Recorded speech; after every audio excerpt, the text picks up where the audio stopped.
અયોધ્યામાં 500 વર્ષ જૂનું રામ મંદિર નિર્માણનું સ્વપ્ન પૂર્ણ થયું અને હવે મથુરા અને કાશી પણ લઈને રહીશું.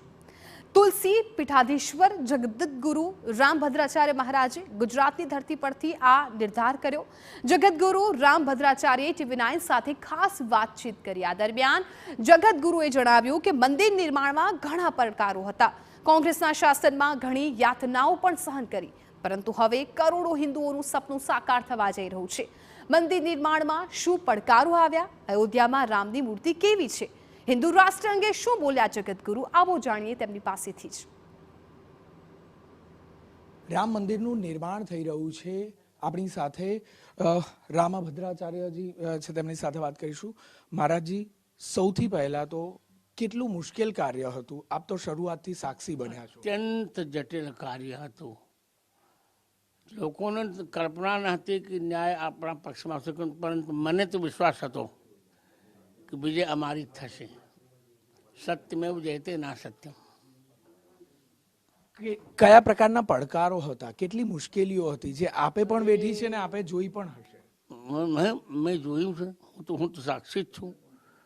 મારા ઉપર મુશ્કેલીઓ આ જટિલ તો મારી ઉપર પોતે આવી.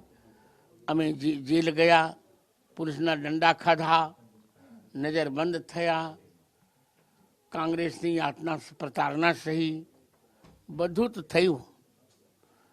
ગોળીઓ, કોઠારી વંશનો સર્વનાશ થઈ ગયો. સરયુ માતા નિહત્થા રામ ભક્તોના રક્તોથી લાલ થઈ ગયા. તો શું કહીએ આપણે?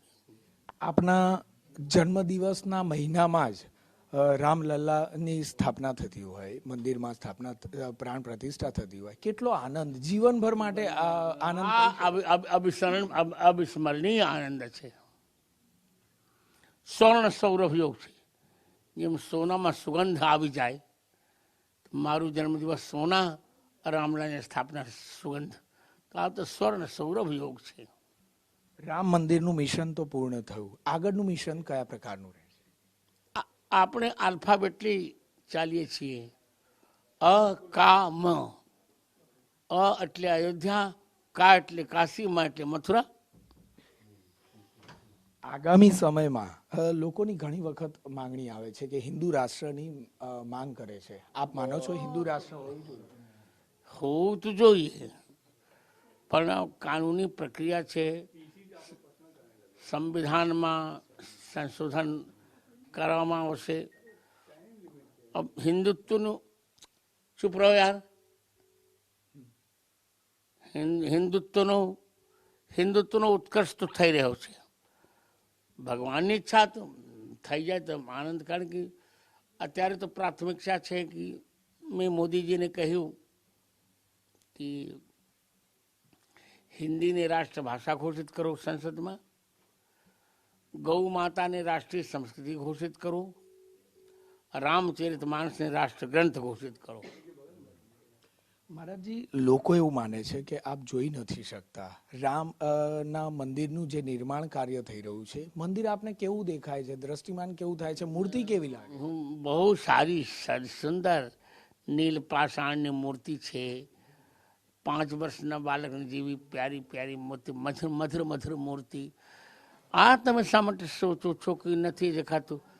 જગત હું નથી, જગતને જોવા માટે મારી ઈચ્છા નથી થતી. રામજીને તો જોઈ શકું છું. ભગવાન રામને જોવા માટે બહારની આંખોની આવશ્યકતા નથી પડતી. દિવ્યમ દદામ તે ચક્ષુ પશ્યમે યોગમૈશ્વરમ. ટૂંકમાં કહીએ તો હિન્દુ રાષ્ટ્ર બને તેવી તેમની સ્પષ્ટ માંગણી છે. સાથે જ જોઈએ તો આગળના અન્ય મિશન પણ તેમના કાર્યરત રહેશે. કેમેરામેન દીપક સેન સાથે જિગ્નેશ પટેલ, TV9 અમદાવાદ.